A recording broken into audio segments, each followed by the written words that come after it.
Hello everyone. So here we go with our one of the most important topic of business studies, that is a financial management. So what exactly is a financial management? ठीक है, अभी तक हम discuss करते आया management का हमने पढ़ा, ठीक है। उसमें क्या था, सारे के सारे हम प्रोसेस करते थे मैनेजमेंट से रिलेटेड, बिजनेस ऑर्गेनाइजेशन से रिलेटेड। अब हम इसके अंदर जो बात करेंगे दैट इज अ फाइनेंस, ठीक है। हम इसके अंदर मैनेजमेंट को फाइनेंस के साथ जोड़ देंगे, तो क्या होता है कि जो फाइनेंस की हम मैनेजमेंट करना सीखेंगे, ठीक है। एक बिजनेस ऑर्गेनाइजेशन को रन करने के लिए फाइनेंस क्या है, it's like a lifeline of an business. बिना फाइनेंस के एक बिजनेस रन नहीं हो सकता। क्यों नहीं हो सकता? क्योंकि हमें बिजनेस रन करने के लिए बहुत सारी एक्टिविटीज परफॉर्म करनी पड़ती है। लाइक अगर हमें कोई प्रोडक्ट प्रोड्यूस करना है तो we need some raw material. अब रॉ मटेरियल को प्रोड्यूस करने के लिए हमें लेबर की रिक्वायरमेंट पड़ेगी। अब लेबर की रिक्वायरमेंट पड़ेगी, उनको हमें वेजेस प्रोवाइड करने पड़ेंगे। तो हर एक स्टेप पर हमें फाइनेंस की रिक्वायरमेंट पड़ती है। अब उसको कैसे अरेंज करना है, कैसे यूज करना है, प्रॉपर से मैनेज कैसे करना है, so that is a financial management, ठीक है। सो ये हमारी बिजनेस का बहुत ज्यादा इंपॉर्टेंट पार्ट होता है। तो financial management is an organic function of any business. Any organisation needs finance to obtain a physical resources, carry out the production activity, जैसे मैंने अभी आपको बताया, and other business related operations. हमें कंपनसेशन पे करनी है अपने सप्लाईज को, बहुत सारी एक्टिविटीज होती हैं ऐसी, ठीक है। अभी जैसे मैंने बताया कि फाइनेंशियल मैनेजमेंट क्या होता है, जब हम फाइनेंस को मैनेजमेंट के साथ ज्वाइन कर देते हैं, that is a financial management. मतलब हमें यहाँ पर फाइनेंस से रिलेटेड डिसीजन मेकिंग करनी है, right. So business finance money required for carrying out a business activities is called a business finance, ठीक है। सो अब हमें देखना है कि हम एक ऑर्गेनाइजेशन को स्टार्ट कर रहे हैं, तो वहां पर क्या चीज एक्टिविटीज हमें पड़ती हैं, हमें फंड्स कहाँ से अरेंज करना है, कैसे अरेंज करना है, कैसे यूज करना है, कितना सेव करना है। तो ये सारे डिसीजंस भी हमें फाइनेंशियल मैनेजमेंट में लेने होते हैं। सो सबसे पहला इंपॉर्टेंट पॉइंट क्या बनता है हमारे लिए कि हम फंड्स कहाँ से अरेंज करें। हम अपनी ऑर्गेनाइजेशन स्टार्ट करने वाले हैं या हम कई न्यू प्रोडक्ट में इन्वेस्टमेंट करने वाले हैं, तो फंड्स कहाँ से लेकर आए। सो या तो हम अपना खुद का फंड्स लें या कहीं से बोरो करें, ठीक है। लाइक बोरो करने का मतलब क्या है, लोन लें, कहीं से उधार पे पैसा लें, ठीक है। अब हम उधार के पैसा लेंगे तो हमने उसको पे भी तो करना होगा। So that is also one of the part of financial management, ठीक है। इसके बाद अगर हमने फंड्स को एक्वायर कर लिया है, फंड्स अरेंज हो गए हैं, now we have to utilise it properly, efficient way में हम उसको यूटिलाइज करना है। लाइक हमें कितना फिक्स असेट्स में इन्वेस्ट करना है, कितना अपना करंट असेट्स के लिए रखना है, ठीक है। उसके बाद उस फंड्स में से या हमें कुछ अपने डिविडेंड को पे करना है, अपने शेयर होल्डर्स को डिविडेंड देना है, और हमें फंड्स की रिक्वायरमेंट कहाँ पड़ती है, अपनी कंपनी की स्मूथ फंक्शनिंग में, ठीक है। अब हम डिस्कस करेंगे अपने फाइनेंशियल मैनेजमेंट के 3 important decisions, that is financing decision, investment decision and dividend decision, right. अब हमने अभी पता किया कि हमने डिस्कस किया कि हम फंड्स को एक्वायर करते हैं, उसको यूज करते हैं, फिर हम डिविडेंड पे करते हैं। यही तो हमारे 3 इंपॉर्टेंट डिसीजंस हैं। इन्वेस्टमेंट करना है, फाइनेंसिंग डिसीजन लेना और डिविडेंड डिसीजन लेना है, ठीक है। इसको लर्न करने की क्या ट्रिक है, IFD। सो 3 इंपॉर्टेंट डिसीजंस कौन कौन से हैं, that is IFD, investment, financing and dividend. Investment, financing and dividend, clear. अब हम इसको डीपली ब्रीफ में डिस्कस करते हैं कि 3 टाइप्स ऑफ डिसीजंस क्या हैं, और ये question one of the most important questions है जो एग्जाम में आपके आ सकता है, ठीक है। सो अब हम देखते हैं फर्स्टली इन्वेस्टमेंट डिसीजन क्या होता है। So resources are scarce and can be put to alternate use. A firm can choose where to invest, so from where they can earn a maximum profit. अब चाहे हम बिजनेस की बात करें या अपनी पर्सनल लाइफ की बात करें, हम इन्वेस्टमेंट कहाँ करते हैं, हम इन्वेस्टमेंट वहीं तो करते हैं जहाँ पे हमें बेटर टू बेटर प्रॉफिट मिले, best to the best returns मिले, ठीक है। तो बिजनेस भी इसी मोटिव से इन्वेस्टमेंट करती है कि उसको रिटर्न अच्छा मिले, ठीक है। अब इन्वेस्टमेंट करती है, इन्वेस्टमेंट जब भी बिजनेस करती है उसके माइंड में 2 एस्पेक्ट्स होते हैं, लॉन्ग टर्म और शॉर्ट टर्म, ठीक है। और लॉन्ग टर्म को हम क्या बोलते हैं, लॉन्ग टर्म को हम बोलते हैं कैपिटल बजटिंग, और शॉर्ट टर्म को हम बोलते हैं हमारा वर्किंग कैपिटल मैनेजमेंट, ठीक है। जब भी हम कोई investment 3 to 5 years 7 years long term के लिए करेंगे, ठीक है, जो 1 साल से पहले कन्वर्ट इजीली नहीं हो सकते कैश में, that is a long term, ठीक है। तो ऐसे इन्वेस्टमेंट डिसीजंस को हम बोलते हैं कैपिटल बजटिंग। और जब भी हम ये डिसीजन लेते हैं that these decisions are irreversible, ठीक है, इजिली हम उनको रिवर्स नहीं कर सकते। Usually include the ones pertaining to investment in like in a building or a land. Like अगर हम किसी बिल्डिंग और लैंड में अगर हम सोचते हैं कि आज हमें फंड्स की रिक्वायरमेंट है और आज ही हमें लैंड को सेल करना है, it is not possible to sell a land and get a money within a 1 day, ठीक है। Like we can not convert the same within a 1 year, ठीक है। सो नेक्स्ट हमारा क्या आता है, that is a short term investment, means जो हमारी 1 साल तक हमारे कैश से रिलेटेड आइटम्स हमारी कैश में कन्वर्ट हो जाती हैं, ठीक है। और इसको हम क्या बोलते हैं, इसको हम वर्किंग कैपिटल मैनेजमेंट भी बोलते हैं। So means committing funds for a short period of time like its current assets. अब करंट असेट्स कौन कौन से होते हैं, जिसके अंदर हम अपनी इन्वेंट्रीज को काउंट कर सकते हैं, कैश से रिलेटेड बैंक डिपॉजिट्स आ गए या कोई शॉर्ट टर्म हमने इन्वेस्टमेंट्स की हुई हैं, जिसको हम अपने लिक्विड फॉर्म में इजीली कन्वर्ट कर सकते हैं और जो हमारे बिजनेस की परफॉर्मेंस में हेल्पफुल रहते हैं, ठीक है। अब हमने इन्वेस्टमेंट डिसीजन में डिस्कस किया है, first is capital decision, sorry capital budgeting decision, and next other one is working capital management, ठीक है। अब कुछ फैक्टर्स ऐसे होते हैं जो हमारे कैपिटल बजटिंग डिसीजन को अफेक्ट करते हैं, ठीक है। हम कोई भी डिसीजन लेते हैं उसमें हर्डल जरूर आते हैं, ऑब्स्टेकल जरूर क्रिएट होते हैं।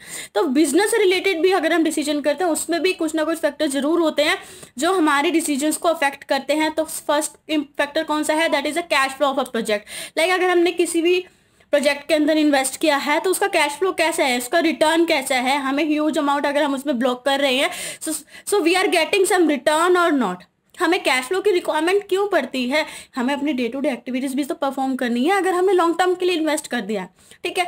Next is rate of return, ठीक है। जब तक हम अपना रेट ऑफ रिटर्न को हमें नहीं पता होगा कि हम कितना इन्वेस्ट करने वाले हैं, हमें नहीं पता चलेगा, क्योंकि हमारे बहुत ज़्यादा अमाउंट, हमारा रिस्क उसमें इन्वॉल्व होता है, हमारी बल्क अमाउंट हमारे एक प्रोजेक्ट में इन्वॉल्व होती है, ठीक है।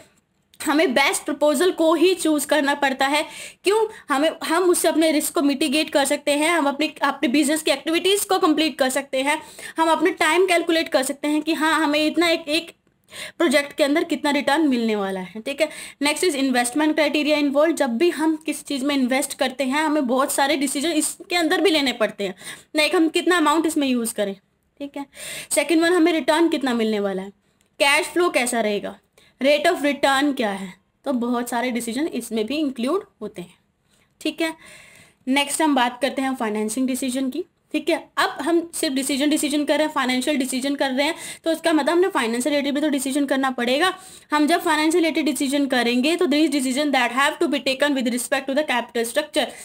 जब हम अपने कैपिटल स्ट्रक्चर से रिलेटेड डिसीजन लेंगे उसको हम क्या बोलते हैं, हम फाइनेंसिंग डिसीजन बोलते हैं, ठीक है। So financial decision is important to make a wise decision about when, where and how.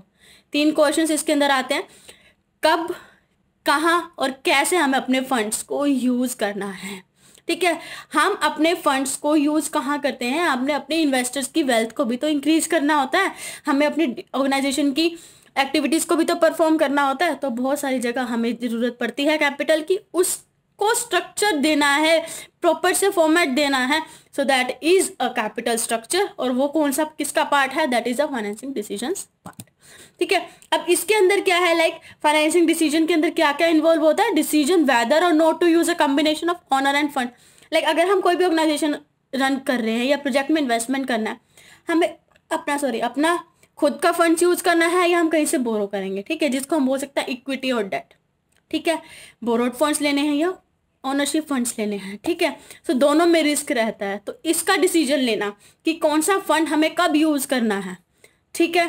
सो इसके अंदर बहुत सारे क्राइटेरिया इन्वॉल्व होते हैं, रिस्क इन्वॉल्व होता है, रिटर्न की बात आती है, हमारा डिविडेंड्स की बात आती है, हमारे शेयर होल्डर की बात होती है, ठीक है। इसके अंदर भी फैक्टर्स हैं, क्योंकि डिसीजन है, कहीं ना कुछ ना कोई फैक्टर्स तो अफेक्ट करेंगे हमारे उस डिसीजन को, राइट। सो कॉस्ट फैक्टर होता है सबसे पहले, किसमें कितनी कॉस्ट लग रही है, हम वही चीज़ कम इजीली खरीदेंगे ना जहाँ पे हमारे एक्सपेंसेस कम हो, ठीक है। तो कॉस्ट कटिंग होनी चाहिए, एलोकेशन फंड्स भी हमारे कम होने चाहिए। So the cost of raising a funds from various sources differs a lot, the most cost efficient source should be selected.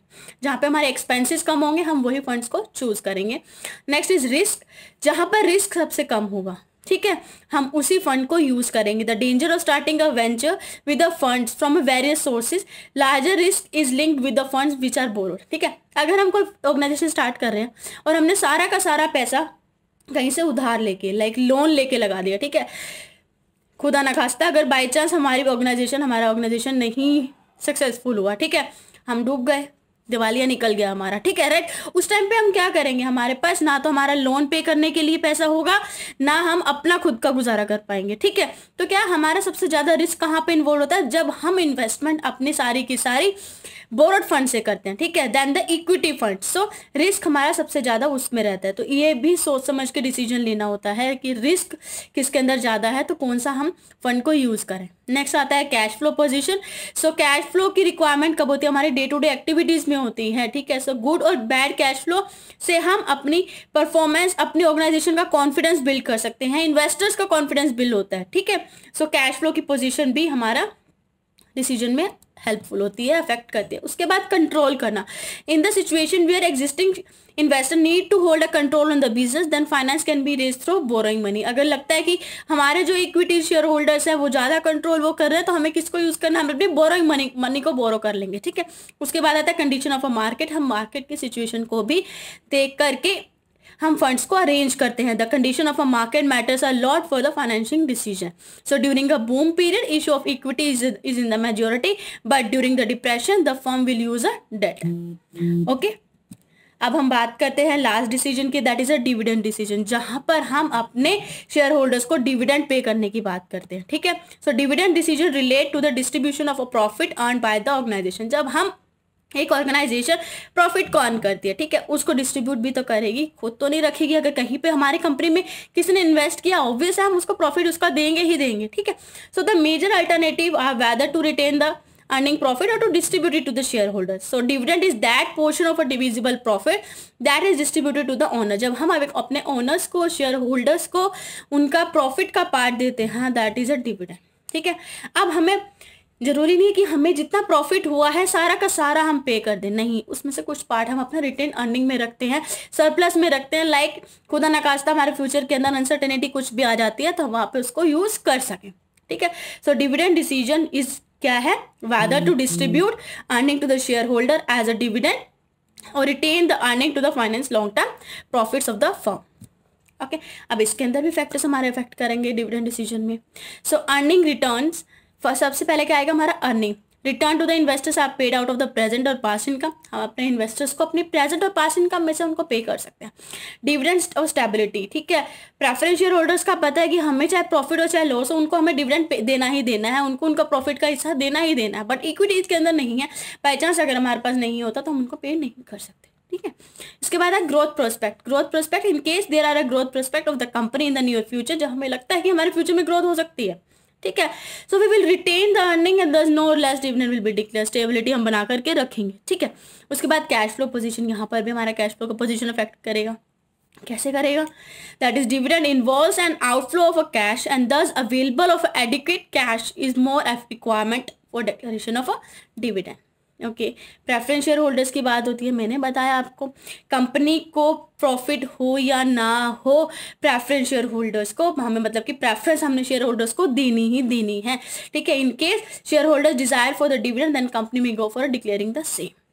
Taxation policy, अब टैक्सेशन की बात आती है, मतलब कि हम डिस्कस हमने अकाउंट्स में पढ़ते हैं कि अर्निंग EBIT करते हैं, EBAT करते हैं, तो क्या मतलब बिफोर और आफ्टर द टैक्स की जब हम बात करते हैं, ठीक है, तो उसमें भी हमें देखना है अगर टैक्स रेट हमारा कम है, ठीक है, तो हम ज़्यादा डिविडेंड दे सकते हैं, ठीक है, क्योंकि हमें वहाँ पे टैक्स कम पे करना पड़ेगा, या हम उसकी जगह हम बोनस शेयर दे सकते हैं, बोनस शेयर इशू कर सकते हैं, ठीक है। लीगल कॉन्स्ट्रेंट भी हमारा फैक्टर अफेक्ट करता है। Under provision of companies act all earnings can not be distributed, हम सारी की सारी प्रॉफिट्स हम अपने डिस्ट्रीब्यूट नहीं कर सकते। The company has to provide to save it for future, हमें उसमें से कुछ ना कुछ पार्ट हमें अपने रिजर्व के लिए भी सेव करना पड़ता है। This limits the company of a capacity of a company to declare the dividend, ठीक है। अब हम इसके बाद बात करते हैं that is a financial planning, ठीक है। अब फाइनेंशियल प्लानिंग क्या होता है, हम मैनेजमेंट पढ़ा, हमने मैनेजमेंट के अंदर बहुत सारे पार्ट्स आते हैं, प्लानिंग, ऑर्गेनाइजिंग, स्टाफिंग, डायरेक्टिंग, ठीक है। तो फाइनेंशियल प्लानिंग के अंदर भी जो फाइनेंशियल प्लानिंग है that is also a part of a financial management, ठीक है।